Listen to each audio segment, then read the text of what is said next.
Habang matalim na nagtatagpo ang kanilang mga tingin, kalmadong binati ni Ghislaine ang Crimson Tower Master na si Delmeth, ipinakilala niya ang kanyang sarili bilang Panginoon ng Fenris, si Count Ghislaine Fenris, casual niyang ipinahayag na naparito siya upang dumalo sa pagpupulong ng Magic Tower, ngunit bahagya lamang siyang nahuli sa pagdating.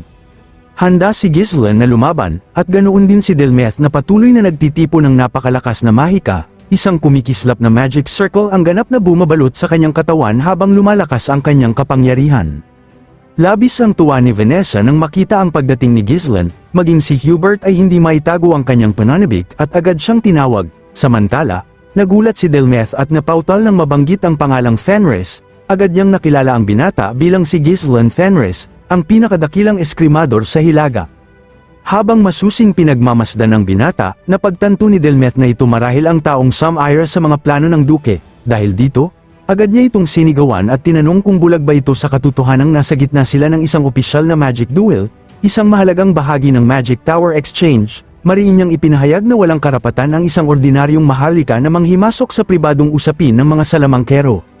Ngunit sumagot lamang si Ghislaine ng isang kampanteng ngiti.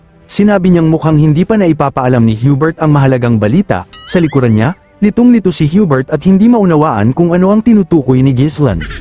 Ipinaliwanag ni Ghislaine na isa siyang panauhing salamangkero na kumakatawan sa Red Flame Magic Tower at nahuli lamang siya ng kaunti sa pagdating sa lugar ng pagtitipon. Hindi makapaniwala si Hubert at agad na itinuro si Ghislaine, na uutal niyang sinabi na kahit kilala ito bilang pinakadakilang eskrimador ng Hilaga, ang pag-aangking isa rin itong salamangkero ay lubhang katawa-tawa.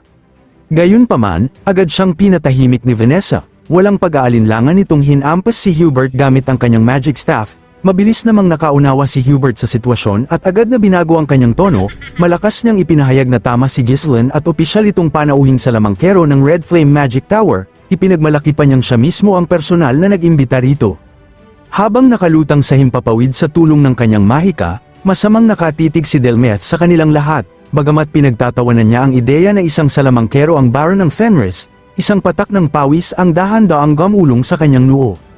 Sa kanyang isipan, mabilis niyang sinuri ang sitwasyon. Alam niyang wala na sa kondisyon sina Vanessa at Hubert upang magpatuloy sa laban. Ang orihinal niyang plano ay durugin muna ang Red Flame Magic Tower bago tuluyang salakayin ang Fenris.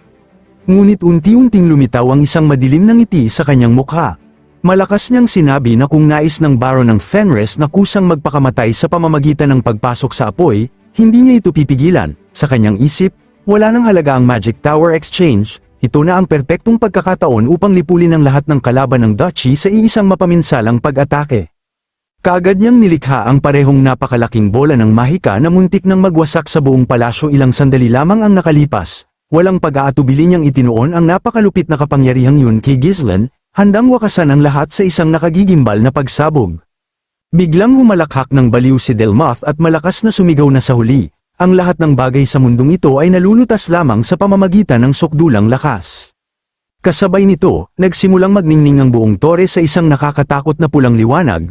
Mabilis na nagtipon ng makakapal at may itim na ulap sa ibabaw ng gusali habang si Delmoth ay nakatayo mismo sa gitna ng nagngangalit na bagyo. Sunod-sunod na kidlat ang bumabagsak mula sa kalangitan, na tila handang durugin ang lahat ng nasa paligid.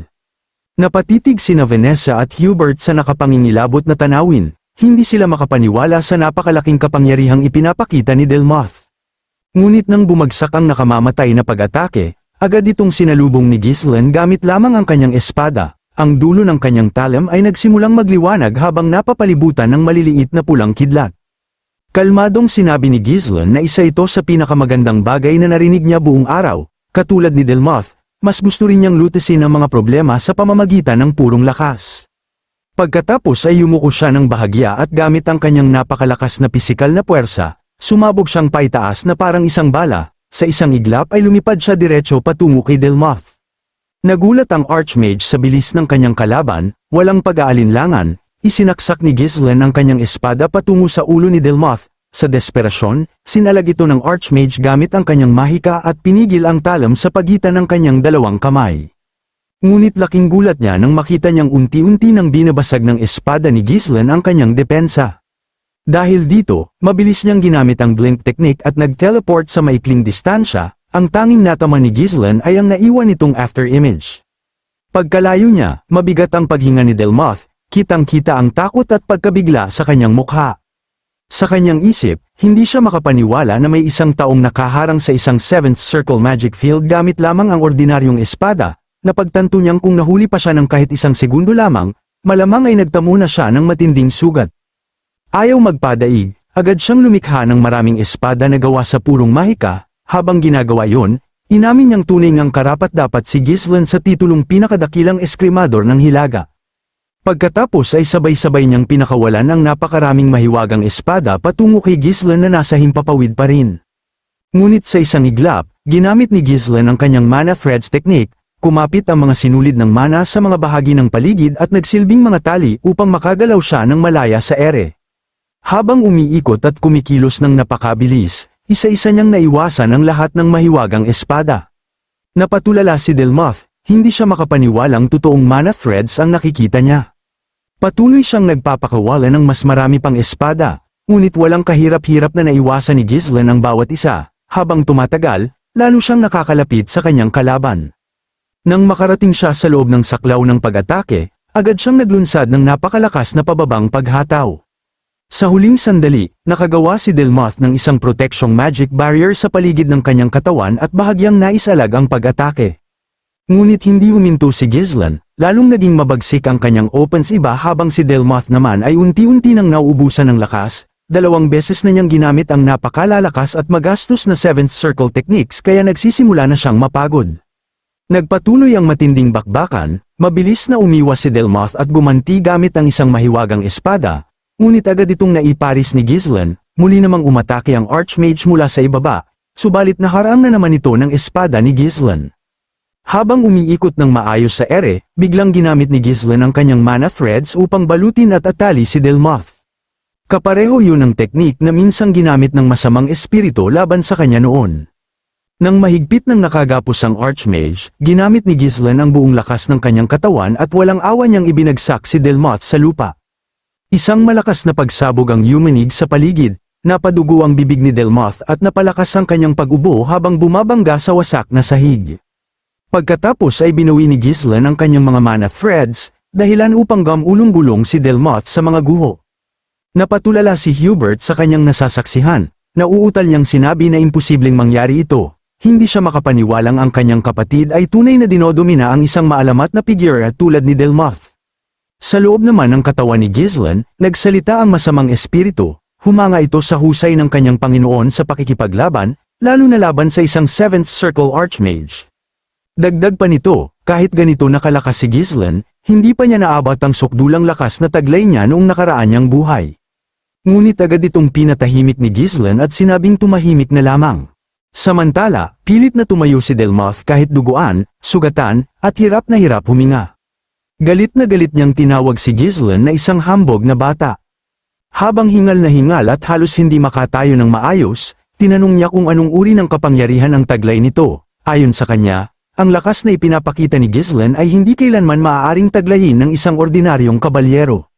Malamig na sumagot si Ghislain, sinabi niyang may kasabihang ang isang tao ay nakakakita lamang ng mga bagay na alam na niya, at mukhang kahit isang 7th Circle Archmage tulad ni Delmoth ay mayroon pa ring mga bagay na hindi niya nauunawaan. Agad namang sumigaw si Delmoth at sinabing huwag siyang pagtawanan. Ayon sa kanya, ang madilim na enerhiyang bumabalot kay Ghislain ay tiyak na hindi purong mana. Habang masusing pinagmamasdan nito, napagtanto niyang kahawig ito ng ipinagbabawal na kapangyarihang lihim na ipinagkakaloob ng Duchy sa kanilang mga espesyal na ahente. Nagulat si Ghislain sa narinig, unti-unting muling lumutang si Delmoth sa himpapawid habang ipinapaliwanag na hindi niya alam kung bakit taglay ni Ghislain ang naturang kapangyarihan, ngunit ngayon ay lubos na niyang nauunawaan kung bakit napakaraming problema ang naidulot nito sa Duchy. Inamin pa niya na hindi niya mararating ang maluwalhating 7th Circle kung wala ang biyaya at suporta ng Duchy. Pagkatapos nito ay muli niyang pinakawalan ang kanyang napakalaking kapangyarihan, isinumpa niyang kahit mamatay siya sa labanang iyon, isasama niya si Ghislain sa kanyang pagbagsak. Sa harapan niya ay nabuo ang isang napakalaking bola ng enerhiya, napakalawak nito at umaapaw sa kapangyarihan, mistulang isang dambuhalang spirit bomb na napapalibutan ng mapaminsalang aura. Nagningning ang kanyang mga mata habang ipinapahayag na papatayin niya si Ghislain bilang kabayaran sa utang na loob niya sa Duchy. Kasabay nito, matitinding kidlat ang bomb alat sa buong Magic Tower, nagsimulang gumuho ang gusali dahil sa sobrang lakas ng enerhiyang pinakakawalan. Mabilis na ginamit ni Hubert ang kanyang mahika upang ilutang sa ere ang mga nakatatandang salamangkero habang nagmumura sa takot dahil bumabagsak na ang buong gusali. Si Vanessa naman ay agad na hinayla si Alfoy, na halos wala ng malay, at sinabihan ng lahat na umatras kaagad bago sila madamay. Ngunit si Ghislaine ay hindi man lang natinag, kalmado siyang nakatayo sa ibaba habang nakasandal sa kanyang espada. Pagkatapos ay tinawag niya ang masamang espiritong si Dark at inutusan itong palakasin pa ang kanyang kapangyarihan. Pumasok si Ghislaine sa kanyang pinakahuling battle stance habang ang nakakatakot na madilim na aura ni Dark ay nagsimulang bumalot sa kanyang buong katawan. Humingi pa siya ng higit na kapangyarihan hanggang sa maging ganap na itim ang kanyang mga mata at magliwanag ang kanyang mga pupil sa nakakatakot na kulay ube. Nagulat si Dark sa pagiging padalos-dalos ni Ghislaine, sinabi nitong para na itong baliw sa paraan ng paglabas nito ng mana at tinanong kung talagang nais pa nitong dagdagan ang pasanin sa kanyang katawan. Ngunit hindi pinansin ni Ghislaine ang babala, sa halip ay iniutos niyang agad na buksan ang kanyang ikaapat na core. Biglang lumitaw ang apat na nagliliwanag na dilaw na core sa paligid niya. Ang pinakamaliwanag sa lahat ay nasa gitna mismo ng kanyang dibdib, na tila isang maliit na araw sa sobrang ningning. Kalmadong sinabi ni Ghislaine na napakatitigas ng ulo ng mga salamangkero, kaya kung nais silang patayin, kailangang tiyaking tuluyan silang mawawala. Dagdag pa niya, hindi naman ito magiging mahirap dahil minsan na niyang napatay ang lalaking yun noong nakaraan niyang buhay. Humalakhak si Dark at sinabing wala na siyang pakialam dahil si Ghislaine mismo ang nag-utos nito.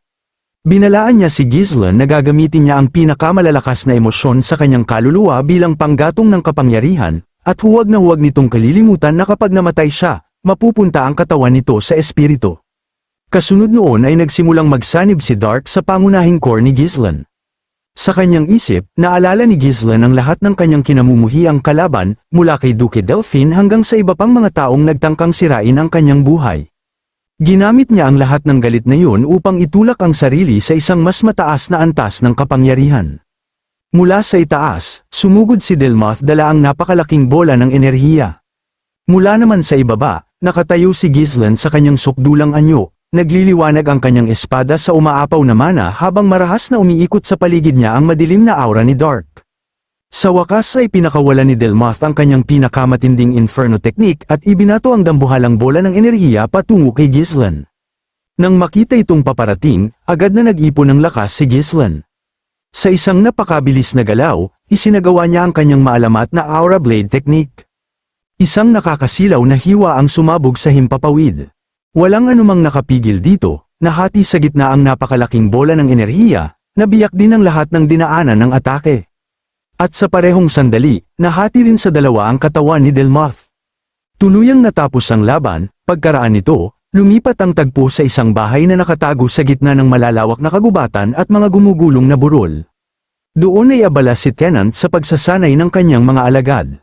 Habang pinagmamasdan niya ang kanilang pagsasanay, isang taong nakatalukbong ang lumapit at may ibinulong sa kanyang tainga.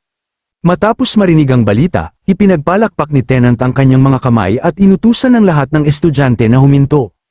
Ipinahayag niyang hanggang doon na lamang ang klase para sa araw na iyon dahil mayroon siyang mahalagang bagay na kailangang asikasuhin at mawawala siya ng ilang panahon. Kitang-kita ang pagkadismaya ng kanyang mga alagad, isa sa kanila ang nagtanong kung mabilis ba siyang babalik.